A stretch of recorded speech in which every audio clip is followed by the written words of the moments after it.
అందరూ ఎలా ఉన్నారు? నేనైతే చాలా బాగున్నా. మన నెక్స్ట్ ఎపిసోడ్ ఆఫ్ తిరుపతికైతే వచ్చేసాం. ఇప్పుడైతే మేము ఫుల్ వర్షం పడుతుంది.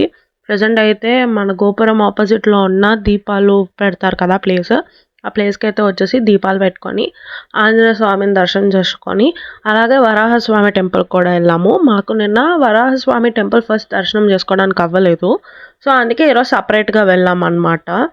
వరాహస్వామి టెంపుల్ ఎందుకు ఫస్ట్ దర్శనం చేసుకోవాలంటే, స్వామివారు ఎప్పుడైతే భూమి మీదకొచ్చారో అవతరణ కోసం, నాకు ఆ భూమి మీద కొంచెం స్థలం కావాలి నివసించేందుకు అని చెప్పి వరాహస్వామిని అడుగుతారు.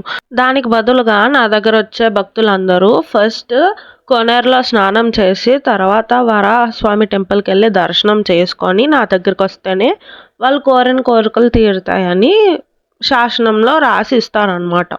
సో, ఈ వీడియోలో ఏంటంటే, స్వామివారి లోపల బంగారు గోపురం ఉంది కదా! అక్కడ చుట్టుపక్కల ఉన్న 10 ఫ్యాక్ట్స్ ఏంటో చెప్తా వినండి. మనకి స్వామి దర్శనం అవ్వంగానే బయటకొచ్చాక లెఫ్ట్ సైడ్‌లో తీర్థం ఇస్తారు కదా! కొంతమంది తీసుకుంటారు, కొంతమంది తీసుకోరు. అసలు ఆ తీర్థం ఏంటంటే, స్వామివారికి నైట్ టెంపుల్ క్లోజ్ చేసే ముందు ఒక వెండి గిన్నెలో ఫుల్ వాటర్, చందనం పెడతారంట. గేట్స్ క్లోజ్ చేశాక బ్రహ్మదేవుడొచ్చి స్వామికి ఆ వాటర్ అండ్ చందనంతో అభిషేకం చేస్తారు అని చెప్పి నమ్ముతారనమాట. సో, ఆ నీళ్ళే మనకి రోజంతా తీర్థం కింద ఇస్తారు. లైక్ అన్ని వాటర్స్‌లో మిక్స్ చేసి అదే తీర్థం కింద మనకిస్తారు. అది ఫస్ట్ ఫ్యాక్ట్. సెకండ్ ఫ్యాక్ట్ ఏంటంటే, వైష్ణవ సాంప్రదాయంలో వినాయకుడిని పూజించరు. విశ్వక్సేనుడిని పూజిస్తారు. సో, తిరుమలలో ఆ లోపల ఎక్కడుంది అంటే విశ్వక్సేనుడు హుండీకి వైకుంఠ ద్వారంకి మధ్యలో చిన్న సందులా ఉంటుంది. ఆ సందులో విశ్వక్సేనుడు ఉన్నారనమాట.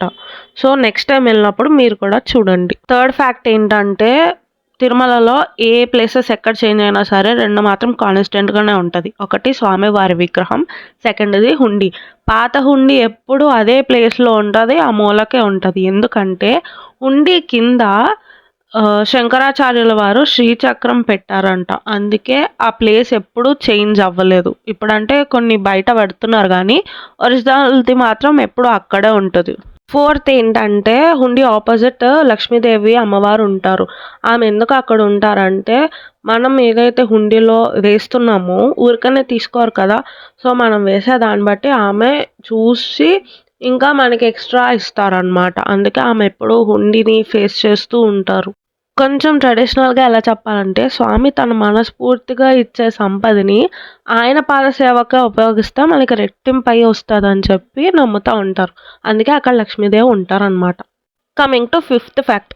తిరుమలలో టాప్ 2 తీర్థాలు ఏంటంటే, ఫస్ట్ పుష్కరిణి అంటారు. సెకండ్‌ది కటా తీర్థం అంటారు. ఈ కటా తీర్థం ఎక్కడుంటదంటే, అన్నమయ్య భాండాగారం ఆపోజిట్‌లో హుండీ దగ్గరే ఉంటదనమాట. కొంచెం తొట్టెలా ఉండి కౌ ఫేస్ ఉంటది.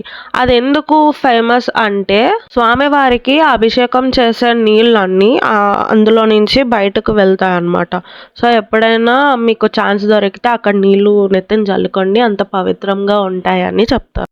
హుండీ తర్వాత లైన్‌గా మనకి లెఫ్ట్‌లో టెంపుల్స్ ఉంటాయి. అందులో ఫస్ట్ టెంపుల్ ఏంటంటే రామానుజనేయుల వారి టెంపుల్. అనంత అల్వార్ గారు రామానుజనేయుల వారు చనిపోయిన తర్వాత ఆయన అర్చనలు అవి సరిగ్గా కాన్సంట్రేషన్ చేసి చూసేవారు కాదనమాట. అప్పుడు అనంత అల్వార్ గారి మెడిటేషన్‌లో స్వామివారు కనిపించి, ఇక్కడ నా గుడిలో రామానుజనేయుల వారి ఉత్సవ విగ్రహం పెట్టు అని చెప్పి వరం ఇస్తారనమాట. సో, అందుకే అక్కడ విగ్రహం ఉంటది. నెక్స్ట్ ఆ టెంపుల్ నుంచి అలా కొంచెం ముందుకెళ్తే యోగ నరసింహ స్వామి వారి టెంపుల్ ఉంటది. అదేంటి అంటే, రామానుజనేయ వారు మెడిటేషన్ చేస్తున్నప్పుడు పుష్కరిణి బ్యాక్ సైడ్ ఇట్లా యోగ నరసింహ స్వామి విగ్రహం అక్కడ ఉంది అని చెప్పి మెడిటేషన్‌లో తెలుస్తది. సో, ఆయన అప్పుడు అక్కడికెళ్ళి కొంచెం తవ్వితే ఆ విగ్రహం కనిపిస్తదనమాట. అక్కడ నుంచి ఇక్కడికి తీసుకొచ్చి ఇక్కడ ప్రతిష్ఠిస్తారనమాట గుడిలో. నరసింహస్వామి టెంపుల్ చుట్టూ ప్రదక్షిణ చేస్తున్నప్పుడు కొంతమంది జనాలు ఒక స్తంభం చుట్టూ ప్రదక్షిణ చేస్తారు. కింద ఆ ఒక్క స్తంభానికే పర్టికులర్‌గా కింద హనుమాన్ విగ్రహాలు చెక్కబడి ఉంటాయి. ఏంటి దాని స్పెషాలిటీ అంటే, తిరుమల గుడి కట్టేటప్పుడు శంకుస్థాపన పిల్లర్ ఉంటది కదా! సో, అది అనమాట. ఆ శంకుస్థాపన పిల్లర్ అనమాట అది. సో, సొంత ఇల్లు లేనివారు ఆ పిల్లర్‌ని హగ్ చేసుకొని స్వామికి దండం పెట్టుకొని మళ్ళీ తిరుపతి వచ్చేలోపు వాళ్ళు సొంత ఇల్లు కట్టుకుంటారని నమ్ముతారు. మనం ఆల్మోస్ట్ బయటికి వెండివాకిల నుంచి బయటికెళ్తున్నప్పుడు ఒక బంగారు దాంట్లో స్వామి శేషపాన్పుపై ఉంటారు.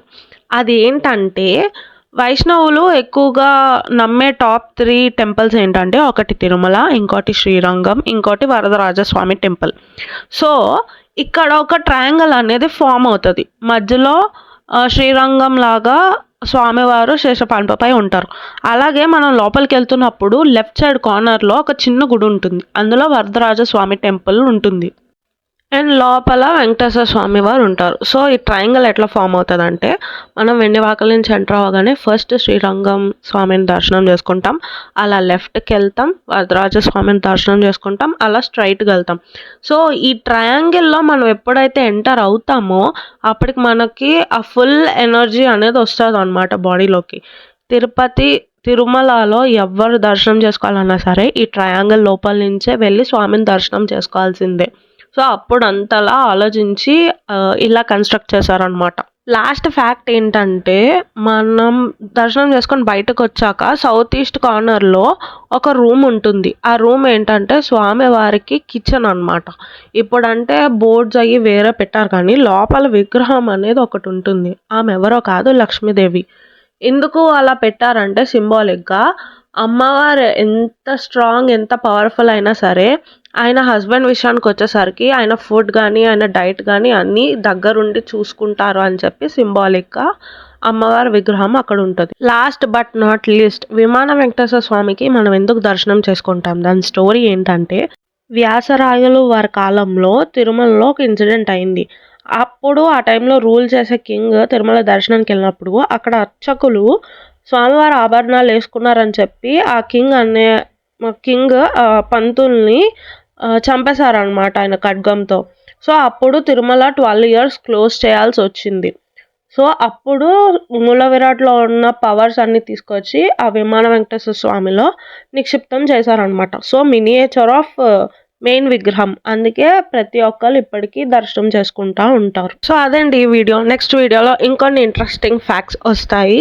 Until then keep loving me. Do like, share and subscribe to my channel. See you in my next video. Bye bye. Take care.